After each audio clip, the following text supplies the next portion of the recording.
গেছে, হাতে হাতে উঠে গেছে। তেনারা সেই বইটাকে পড়ে কেউ সূরা দোয়া কালাম মুখস্থ করছে, কেউ বা সেই বইটাকে পড়ে উজু গোসলের নিয়ম কানুন শিখছে, কেউ বা সেই বইটাকে পড়ে নামাজ কিসে নষ্ট হয়ে যায় সে মশলাগুলো জানছে, কেউ বা সেই বইটাকে পড়ে নামাজ কিসে মাকরুহ হয় সেটা শিখছে, কেউ বা সেই বইটাকে পড়ে কেরাত রুকু সিজদার নিয়ম শিখছে, কেউ সেই বইটাকে পড়ে নামাজের ধারা বিবরণ শিখছে, কেউ বা সেই বইটাকে পড়ে কি ভুল করলে সহ সিজদা ওয়াজিব হয় সে মশলাটাকে জানছে, সেই বইটাকে পড়ে একজন মুসাফির কেমনে নামাজ পড়বে, সেই বইটাকে পড়ে একজন রোগগ্রস্ত ব্যক্তি কেমনে নামাজ পড়বে, একজন ব্যক্তি জুমা কেমনে পড়বে, একজন ব্যক্তি কোরবানি দিবে, একজন ব্যক্তি রমজানের রোজা রাখবে, এই জাতীয় বহুমুখী বিষয় আল্লামা হুজুরের নামাজ শিক্ষা থেকে বাঙালি মুসলমানরা উপকার ভোগ করছে। ভাই তিনি এখন পরলোকগত, তাহলে যত মানুষ তার লেখনীর দ্বারা উপকৃত হচ্ছে এর সওয়াবের হকদার তিনি যথারীতি হবেন। সুবহানাল্লাহ বলেন। তিনি ওয়াজ করে গেছেন, তিনি ওয়াজ করে গেছেন, কিন্তু তেনার ওয়াজ শোনা মানুষগুলো আজকে আর বেঁচে নাই। আছে কি? আজকে আর বেঁচে নাই। ফলে তার ওয়াজের দ্বারাতে উপকার পাওয়ার রাস্তা বন্ধ হয়ে গেছে। ঠিক না ভুল? প্রিয় ভাইরা আমার, কিন্তু তার লেখনী কিতাবগুলো জিন্দা রয়েছে, আজও ঘরে ঘরে আছে, এখনো ইচ্ছা করলে পাওয়া যাবে। সেই বইগুলো পড়ে আমি আমার ঈমান, আকীদা, আমার মাযহাব, আমার মাসলাক এগুলোকে আমি দুরস্ত করব, সঠিক করে রাখবো। আলহামদুলিল্লাহ তিনি কবরে শুয়ে তার সওয়াব পাবেন। ফুরফুরা পীর সাহেব কেবলার লেখা কোনো বই আমাদের কাছে নেই। আছে? তাকে তো আমায় দেন একটা। আমার কথা বুঝতে পেরেছেন কি? ফুরফুরা পীর সাহেব কেবলার লেখা কোনো বই আমাদের কাছে নেই। তিনি যে ওয়াজ করেছিলেন তার ওয়াজ শোনা মানুষগুলো আজ আর বেঁচে নাই, কিন্তু তেনার একটা রেকর্ড রয়ে গেছে বাঙালি মুসলিমদের কাছে, সেটি হলো ফুরফুরা পীর সাহেব কেবলার ওসিয়ত। সুবহানাল্লাহ বল। ওসিয়ত মানে শেষ বাণী, ওসিয়ত মানে অন্তিম উপদেশ।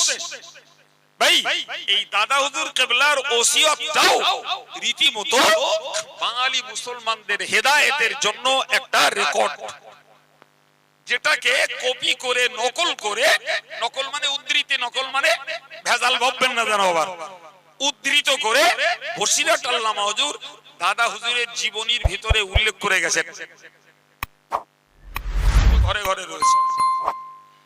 এখন যদি কেউ মনে করে যে আমি মুজাদ্দিদে জামান ফুরফুরা পীর সাহেব কেবলার ওসিয়তকে আমল করব, আলহামদুলিল্লাহ সেটাই হবে দাদা হুজুরের ওয়াজ আমল করা, সেটাই হবে দাদা হুজুরকে অনুসরণ করা, সেটাই হবে প্রকৃতপক্ষে বাঙালি মুসলমানদের হেদায়েতের জন্য একটা পাঠ, একটা অংশ।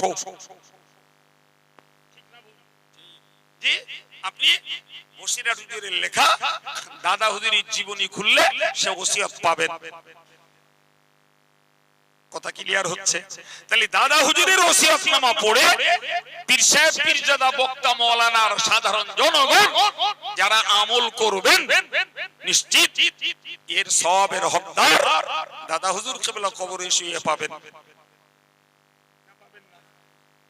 জি ভাই, এখন যদি কেউ দাদা হুজুরের ওসিয়তকে বিকৃত করে, দাদা হুজুরের ওসিয়তকে যদি আমল না করে, দাদা হুজুরের ওসিয়তকে যদি অপব্যাখ্যা করে, সেটাকে যদি ভিন্ন পথে নিয়ে যায়, তার জন্য পার্সোনাল সেই দায়ী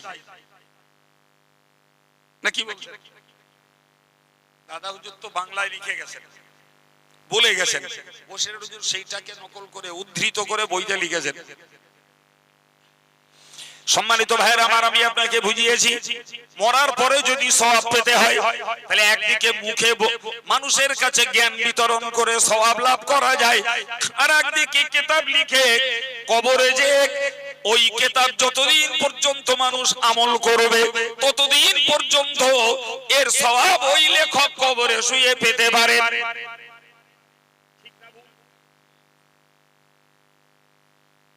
সম্মানিত ভাইরা, মসজিদের ইমাম সাহেব জুমার দিনে বয়ান করেন, তার বয়ান শুনতে শুনতে শুনতে শুনতে ওই মসজিদের জুমার নামাজি আলহামদুলিল্লাহ 5 ওয়াক্ত নামাজি হয়ে যেতে পারে।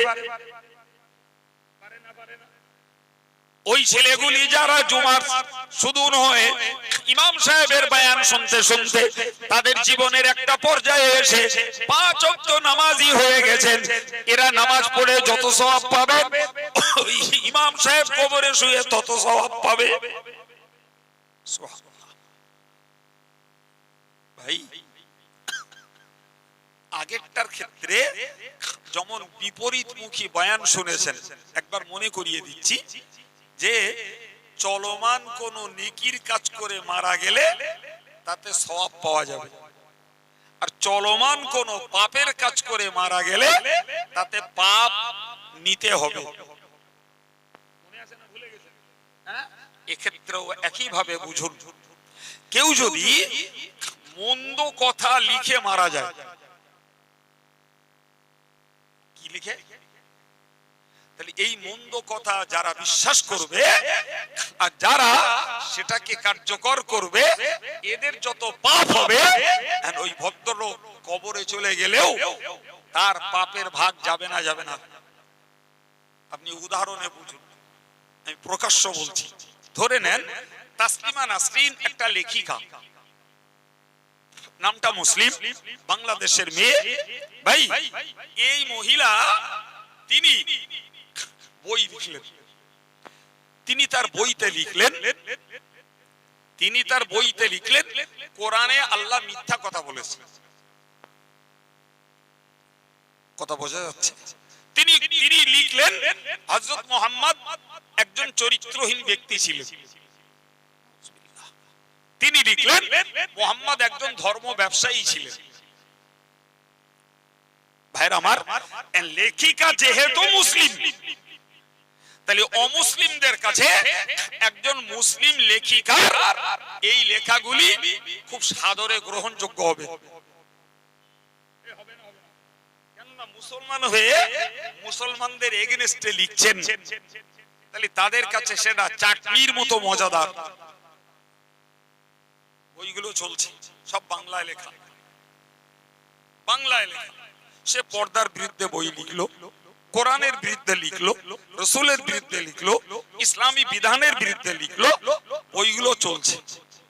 আর আমরা সাধারণ গ্রাম্য মানুষ যারা পড়ি না, কিন্তু অমুসলিমদের শিক্ষিত যারা তারা পড়ে।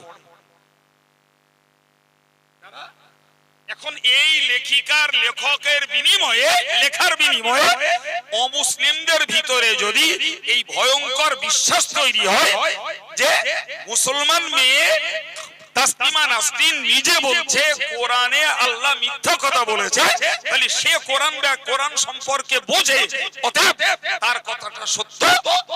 ফলে তাদের ভিতরে বিশ্বাস তৈরি হলো কোরআন একটা মিথ্যা কিতাব। নাউজুবিল্লাহ। ভাই, এতে পাপ হবে না সওয়াব হবে? জোরে বলেন। এই পাপের দায় যারা নেবে, পাপ যারা করবে, এই পাপের দায় তাসলিমার ঘাড়ে পড়বে না? পড়বে না?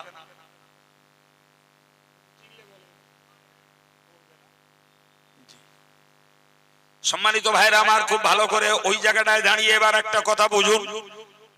প্রিয় ভাইরা আমার, কোন একজন ধর্মীয় লেখক, ইসলাম ধর্মের কোন বক্তা, মৌলানা, কোন পীরজাদা কেউ যদি লেখে, সাপোজ তার লেখনীতে লিখে দিল বসিরহাটের মৌলানা রুহুল আমিন সাহেব আলেম ছিল না, তিনি একজন ইংরেজি শিক্ষিত লোক ছিল, তিনি পুটিমারির 300 বিঘা জমি বন্ধক রেখে খেয়েছে। মৌলানা রুহুল আমিন সাহেব একজন কেতাবের ব্যবসায়ী ছিলেন, তিনি দাদা হুজুর কেবলার প্রধান খলিফা ছিলেন না, তিনি ছিলেন 24 পরগনার 31 নম্বর খলিফা। সম্মানিত ভাইরা আমার, বসিরহাট আল্লামা হুজুরের নামে এই যে কথাগুলো লেখা হলো, এগুলো কোনো বিজ্ঞাপনে নয়, কোনো লিফলেটে নয়, রীতিমতো বইতে। আজকের প্রজন্ম ওই লেখাটা পড়লো, আজকের প্রজন্ম পড়লো, বইটা রেকর্ড থাকলো, বই যখন মোছা হয়নি, বই যখন বাজেয়াপ্ত করা হয়নি, ওই বইয়ের ভ্রান্ত লেখাগুলি যখন মুছে দেওয়া হয়নি, তাহলে পরবর্তী প্রজন্মের কাছে ওই বই পড়লে সেদিন তো ধারণা হবে মাওলানা রুহুল আমিন সাহেব ছিল একজন সাধারণ ব্যক্তি, ফোর্থ ক্লাসের চাকরি করত, কিতাবের ব্যবসা করে খেত, পুটিমারি 300 বিঘে জমি বন্ধক রেখে খেয়েছে। হে প্রিয় ভাইরা আমার, আপনি বলুন এই ভ্রান্ত বিশ্বাস যে লেখকের কলমে বেরিয়েছে, এটাকে যারা বিশ্বাস করবে, এটার যারা প্রতিবাদ না করবে, এটাকে যারা সাপোর্ট দেবে, এই লেখকের ভাগ্যে যত পাপ হবে, যারা ওই ভুল বিশ্বাস করবে, বসিরহাট হুজুরের প্রতি অমর্যাদার অবক্তি তৈরি হবে, এর বিনিময়ে এর পাপ তার কবরে যাবে না, যাবে না। তুমি বলছো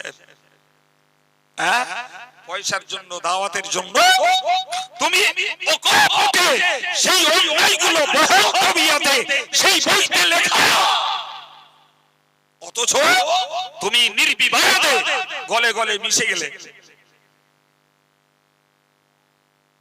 কথা বলছেন না কেন?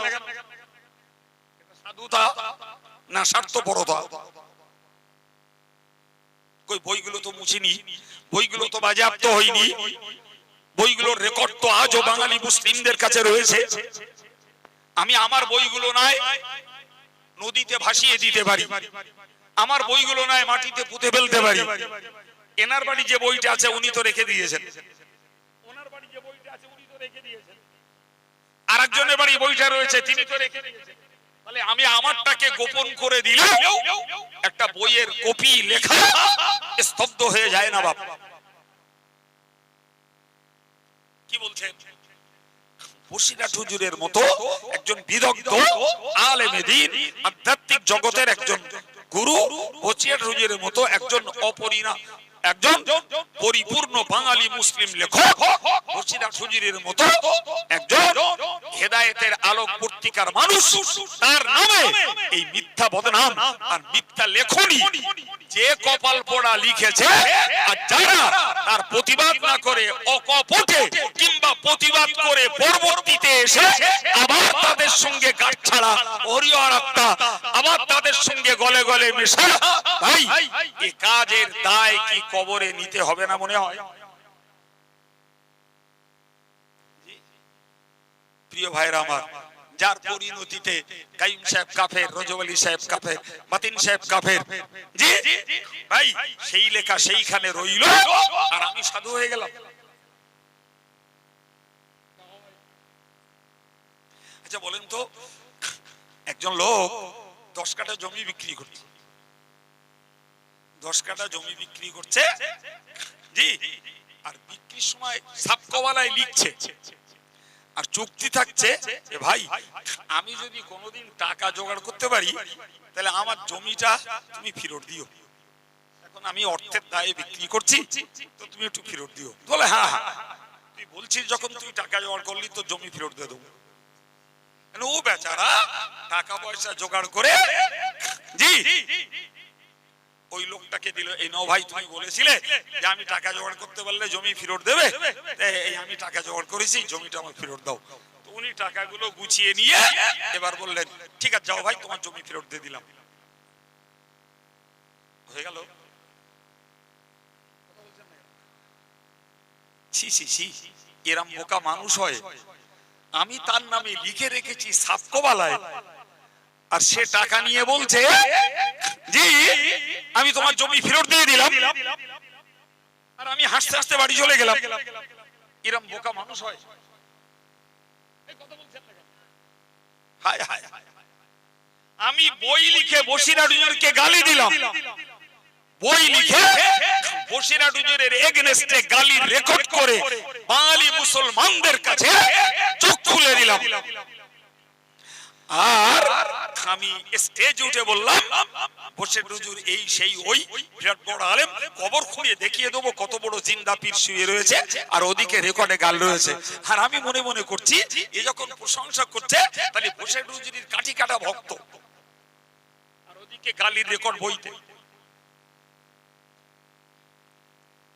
কি গো শুধু কবর জিয়ারত করলি সওয়াব হবে? পাপটা কেটে নেবে, পাপটা কে নেবে? আজ গোটা পশ্চিম বাংলার বিরাট অংশ পীরজাদার আলেমেরা অকপটে ওই ভদ্রলোকের বসিরহাট হুজুরের বিরোধী গাল কুৎসা মন্দ অপনাম অপযশ যথারীতি বইতে লেখা, আর একদল আলেম আর পীরজাদা যথারীতি তাদের সঙ্গে গলে গলে মিলছে। সাধু আর অপরাধী একাকার।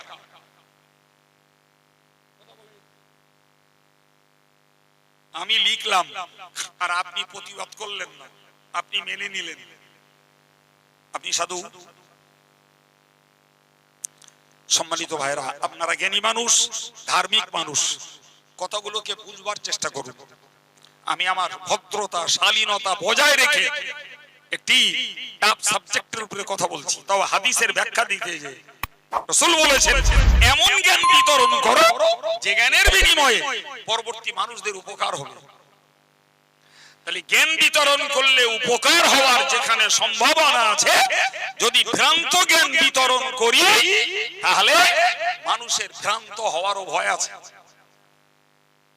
ভালো জ্ঞান বিতরণ করলে যদি সওয়াব হয়, তাহলে ভ্রান্ত জ্ঞান বিতরণ করলে পাপটাও হবে। এটা গেল লেখনি, মুখের কথা।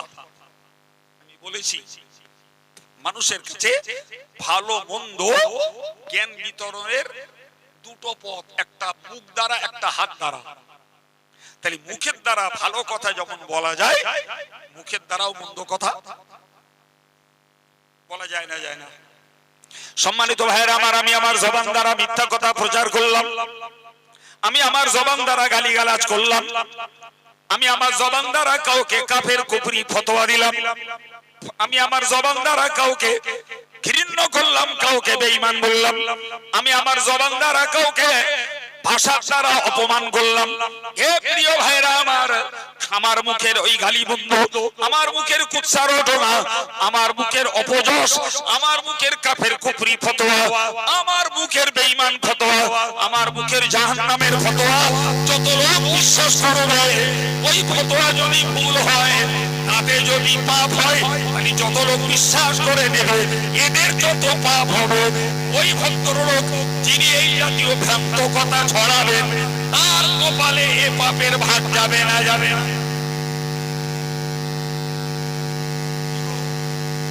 সমাজে এই সর্বনাশটাও চলছে না, চলে না? এই সর্বনাশটাও চলছে। আমি মিথ্যা প্রচার দিলাম যে আমি ভবানীপুরের সবাই ইসলাম, ওরা আমাকে বিরাট অপমান।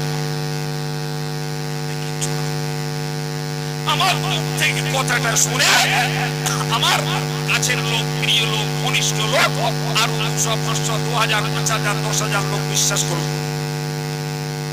ভবানীপুরে গেছিল, ভবানীপুরের লোকেরা হুজুরকে অপমান করেছে, তো আদালত কথাটা সত্যি নয়। এখন বলছি যে আমার মতো পেট দাড়ি, আমার মতো দাড়ি পাকা, আমার মতো টুপিওয়ালা, আমার মতো একজন সমাজের বক্তা অংশ সাধারণ মানুষকে বিশ্বাস করাতে লাগতো, বিশ্বাস করাতে সময় লাগতো। ওই যে হৃদয়ে ভবানীপুরের মানুষদের প্রতি কুধারণা, এদের প্রতি একটা ভ্রান্ত বিশ্বাস তৈরি হলো। পাপ হবে না, হবে না? আমি সেই প্রচারক, আমার ভাগে পড়বে না, পড়বে না।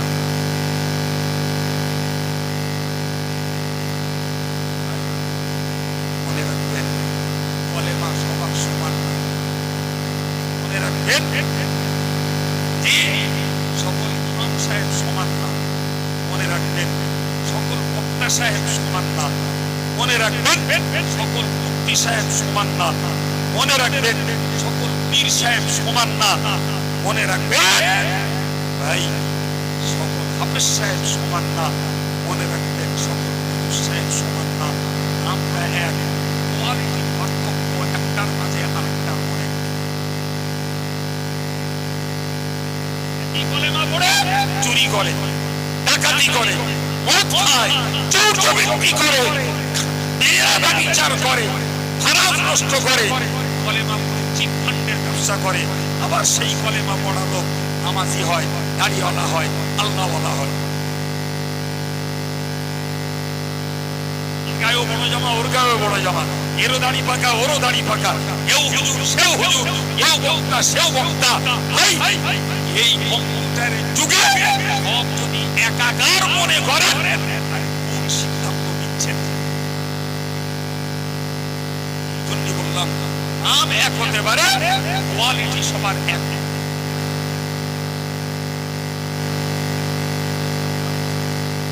হতেই পারে। সুতরাং মনে রাখুন, কবরে শুয়ে যদি সওয়াব পেতে হয় তাহলে আমাকে কিছু সাদকায়ে জারিয়া প্রবাহমান নেকির কাজ করে যেতে হবে।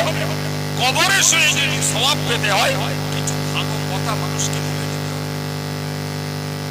এটা যেমন গুড সাইড, তেমন মনে রাখতে হবে যদি আমি কোনো মন্দ কথা ছড়িয়ে মরি আর মন্দ কথা লিখে রেখে মরি, এতে যত পাপ হবে, যারা বলেছেন আর যারা লিখেছেন আর যারা সাপোর্ট করে সাধারণ মানুষকে ভুল বুঝিয়েছেন, পাপের দায় থেকে কোনো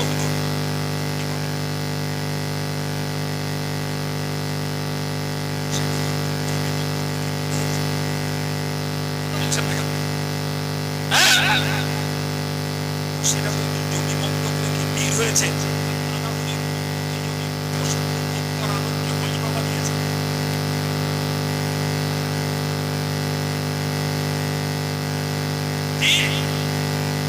জীবন থাকতে এটাকে কখনো মেনে নেওয়া যায় যতক্ষণ না মুছে দেয়।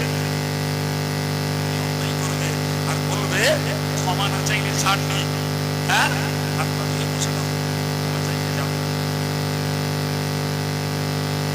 কি বলছেন? আরে আরে অন্যায় করে ক্ষমা না চাওয়াটা যেমন দোষ, অন্যায় করে ক্ষমা না চাওয়াটা যেমন দোষ, অন্যায় না করে ক্ষমা চাওয়াটাও দোষ।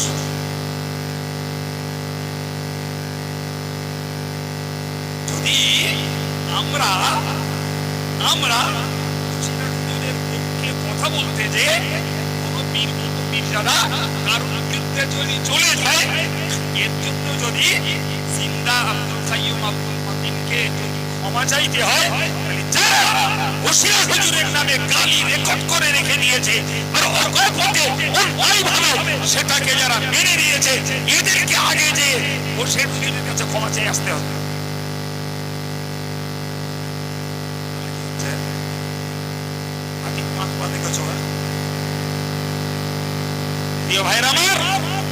মনে রাখুন, মনে রাখুন, কবরে শুয়ে সব যখন পাওয়া যেতে পারে, কবরে শুয়ে পাপ তখন নিতে হতে পারে।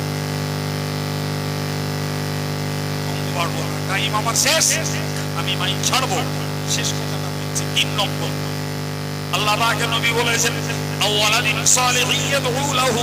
হুজুর বলেছেন, ও সাহাবীরা, যদি তোমরা কবরে শুয়ে সওয়াব যদি পেতে যাও, আমি আল্লাহ পাকের নবী বলছি, তুমি একটা নেক সন্তান বানিয়ে মরো।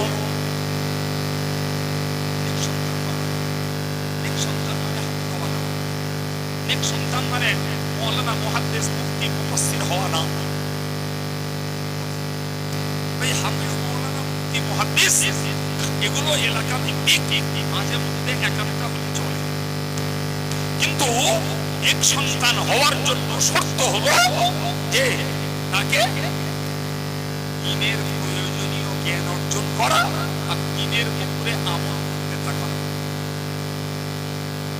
বাচ্চাকে আমি পাক না পাকি, উযু গোসল, কোরআনের তালিম এবং নামাজ কালামের শিক্ষা আমার বাচ্চাটাকে দিয়েছি, এবং এই জ্ঞানের ভিত্তিতে আমার বাচ্চাটি যথারীতি সে নামাজি, দিনদার, আল্লাহওয়ালা, খেটে খায়, খেটে খায়, ভ্যান টেনে খায়, সে পরে লেবারি করে, মজদুরি করে, কোনো মানুষ নাই, কিন্তু সে দিনদার, আল্লাহ দিন থেকে সরে যায় না।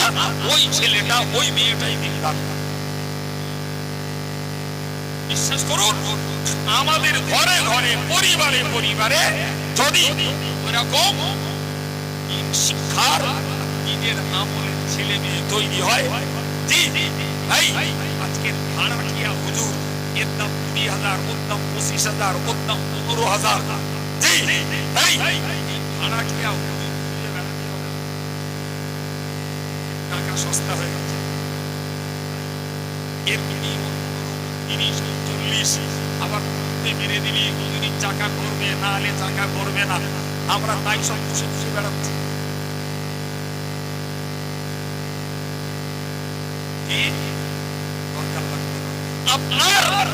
আপনার মূর্খ বেটাটা, আপনার মূর্খ মেয়েটা, সে নামাজ কালাম পড়ে, সে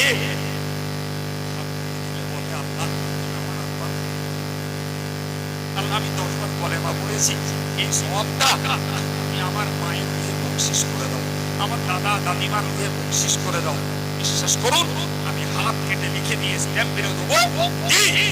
ভাড়াটিয়া দামি দামি হুজুরের তুলনায় যদি দৈনিক আপনার মুর্দাদের উপকার করতে হয়, তাহলে একটা দিনদার ছেলে মেয়ে নামাজ কালাম পড়ে যে সওয়াব রিসানি করবে, যে দোয়া করবে,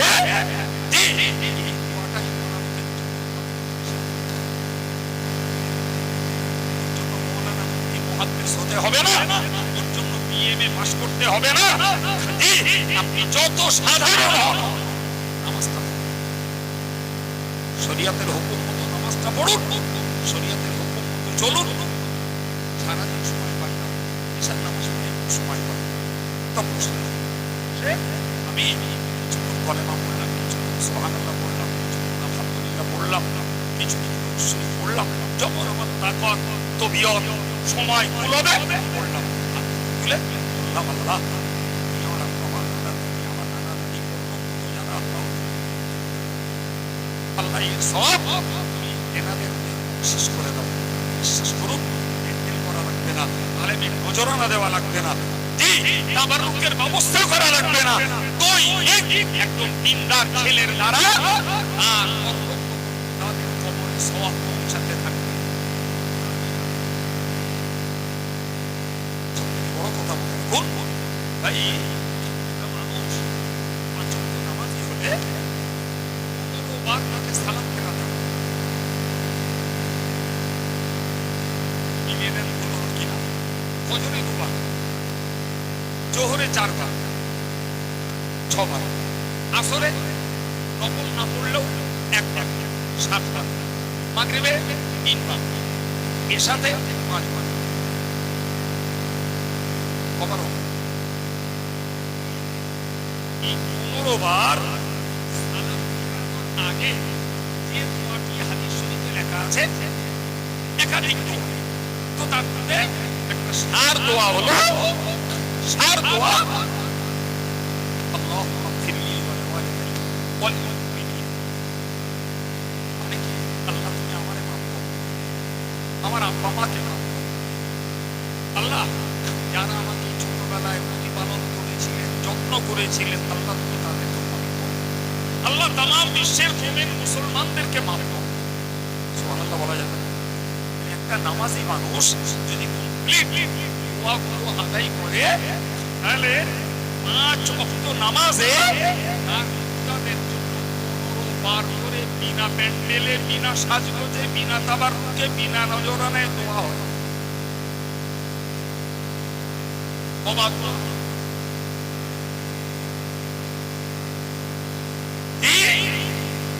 আর ওই সঙ্গে আমি দোয়ার আগে যেগুলো আমি জানি, যা জানি না কঠিন ছেড়ে দিলাম।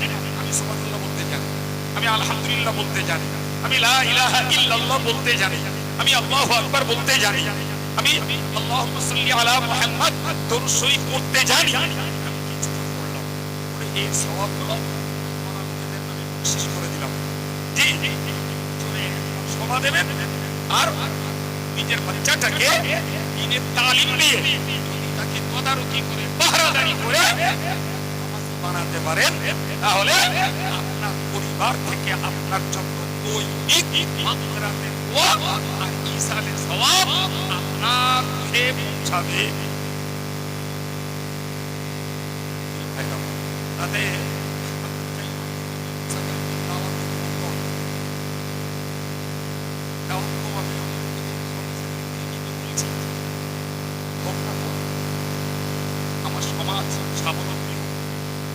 সমাজ নিজেরা সজাগ হোক, দাওয়াতের কথা। কিন্তু ভাই আমাদের ট্র্যাডিশন হলো আমরা যদিও আমি আগে বলেছি এলাকার ধর্মীয় প্রবণতা ভালো, আলহামদুলিল্লাহ জায়গা আছে দেশে জানেন, অবাক কোরআনিয়া মাদ্রাসা চলে না, মক্তব চলে না, সেখানে ইসলামের কোন বিধি আলোচনা কিচ্ছু নাই। একটা সবাই 1.5 লাখ 2 লাখ 2.5 লাখ 3 লাখ 4 লাখ 5 লাখ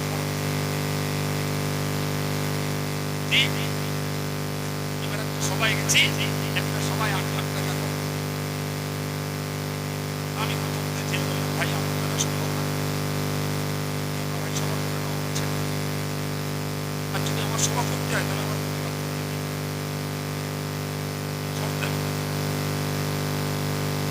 লাভ না। তার আগে ক্ষমা চালু বলেন না আপনার আজকে তোমরা আমার দাওয়াত করেছো, কালকে দাওয়াত নাও করতে পারো। আমি একদিন এসছি, একদিন আমার হক আদায় করো। কোরআন হাদিসকে সামনে রেখে শিক্ষা ব্যবস্থা চালবে না, 6 ঘন্টার প্রোগ্রামে 8 লাখ টাকা শেষ। ভাইরা আমার এরকম দেশে প্রচুর চলছে, প্রচুর। জি আলহামদুলিল্লাহ আপনারা যারা মজলিসটাতে বসেছেন আল্লাহর দরবারে অনেক দিনদার ইমানদার আল্লাহওয়ালা মানুষ, ফিকিরের মানুষ আছেন। আল্লাহ আমাদের আমলওয়ালাদের আমলের উন্নতি দেন। এই আমলের যারা তাদেরকে আমলের প্রতি আল্লাহ মহব্বত পয়দা করে দেন, বলুন আমিন। আমি আপনাকে আজকের বিষয়কে সামনে রেখে শুনিয়েছি। জি মানুষ মারা গেলে আমল বন্ধ হয়, মানে সওয়াব বন্ধ হয়। সদকায়ে জারিয়া ভালো কাজের জন্য করলে সওয়াব পাওয়া যায়, মন্দ কাজের জন্য করে গেলে পাপটা নিতে হয়। ভালো জ্ঞান বিতরণ করলে সওয়াব পাওয়া যায়, মন্দ জ্ঞান মুখে বললে আর কাগজ কলমে লিখে গেলে তার পাপের ভাগ নিতে হয়। যদি কবরে শুয়ে বেমালুম সওয়াব পাওয়ার আশা থাকে, বাচ্চাগুলোকে দ্বীনের পথে দাঁড় করানো। হাফেজ হতে হবে না, মওলানা হতে হবে না, মুফতি মুহাদ্দিস হতে হবে না, সে প্রয়োজনীয় জ্ঞানটুকু জোগাড় করে নিজের আমলটুকু করতে শিখে। আমি গার্জিয়ান হিসাবে তাকে ওইটুকু পাহারাদারি করি যে আমার বাচ্চাটা ইসলামের পথে প্রতিষ্ঠিত আছে। আল্লাহ বোঝার তৌফিক দান করুন, আমিন। যদিও কয়েক মিনিট আগেই ছাড়ার কথা, তো আমিও গতি বাড়তে বাড়তে পর্যন্ত গেছি। সবাই এসে উপস্থিত হয়েছে, তার আলোচনা শুনুন। সবার আগে আপনাদেরকে একটা অনুরোধ করব, আপনারা জানেন যে অল ইন্ডিয়া সুন্নাতুল জামাতের বহুমুখী কর্মকাণ্ড চলছে। এলাকা ভিত্তিক মডেল মাদ্রাসাগুলো চালু রাখুন, মেয়েগুলোকে মহিলা মাদ্রাসায় দিয়ে আলেমা বানানোর চেষ্টা করুন। সে অন্তত একটা আদমি মেয়ে তৈরি হোক, আর ছেলেগুলোকে ন্যূনতম দিনের শিক্ষা দেন। নসিবে যদি থাকে সে মনে হাফেজ আলেম সবকিছু হতে পারে। পরিশেষে অভিযোগ করবো অনেক আমাদের সুপ্রিয় ইসলামিক উচ্চশিক্ষা প্রতিষ্ঠান আল্লামা রুহুল আমিন রহমাতুল্লাহ আলাইহির স্মৃতি জামিয়া রহমানিয়া, আপনাদের কাছে একটা দান, কে কবে দান করেছেন, ইন ফিউচারে করবেন, আলহামদুলিল্লাহ একটা দাবি আপনাদের কাছে, জামিয়ার মতো কোরআন হাদিস ফিকহ চর্চার এই উচ্চশিক্ষা প্রতিষ্ঠান সর্বোপরি দাদা হুজুর পীর কিবলার এবং বসিরাত আল্লামা হুজুর কিতাবের আদর্শ ছাত্রের একটা একনিষ্ঠ প্রতিষ্ঠান। আপনি বাৎসরিক একটা সদস্য হন, পারেন 100 টাকা দিয়ে হন, পারেন 200 টাকা দিয়ে হন, আপনার যেমন আর্থিক সংগতি, জামিয়ার একটা সদস্য আপনি হন, এই এতটুকু দাবি। এবং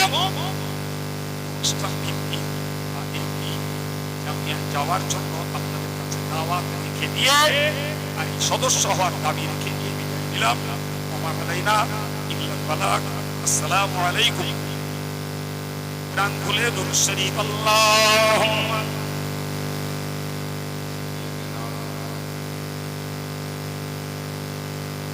ওয়া আলা আলি সাইয়্যিদিনা মাওলানা মুহাম্মদ আল্লাহুম্মা। জনাব আলহাজ মাওলানা মুফতি আব্দুল মাতিন সাহেব হুজুর